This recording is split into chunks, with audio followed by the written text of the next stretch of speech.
De familie Salama uit Syrië hoopt op rest in Balk.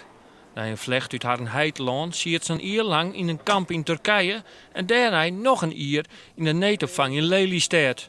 En van jongen al dus in Balk. Now I am looking my room. It's good. Yeah.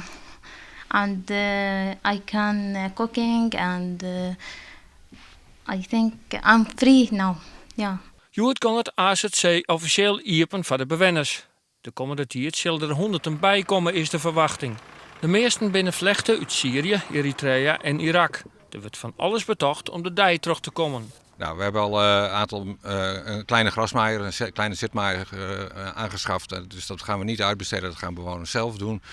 Sneeuwruimen, de sneeuwschuivers staan al klaar als er straks sneeuw valt.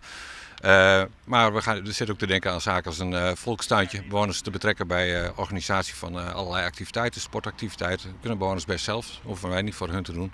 Balk is mij de AZC's in Jereveen en Snits het enige nieuwe Frieske opvangcentrum dat op dit tijd verlet van is. Meer asielziekencentra binnen voor eerst net nodig. Toch houdt het COA de vinger onder de pols. We kennen de situatie in Griekenland, we kennen de situatie in Italië. Aan de andere kant, de Turkije-deal heeft een bepaald van structuur gebracht. Ja, dat zijn allemaal dingen waar je moet wennen, maar het biedt geen zekerheden. En dan moet je zo'n AZC's in Balk, dat moet clear wezen. Ja, precies. En nogmaals, het is een mooie locatie en grote gedegen voorbereiding gehad, lange voorbereidingstijd. En dat heeft wel als voordeel dat het moment dat je ergens start, dat iedereen weet waar hij aan toe is. Een welkomstwoord van Wargmaster Fred Veenstra van de Frieske Marren. I'd like to welcome you here on behalf of our community council. En een hapke Frieske identiteit en cultuur wordt het tijd om het nieuwe woonplak in te richten. Maar net voor altijd, want de familie Salama wil waarom naar Syrië. In the future, yeah.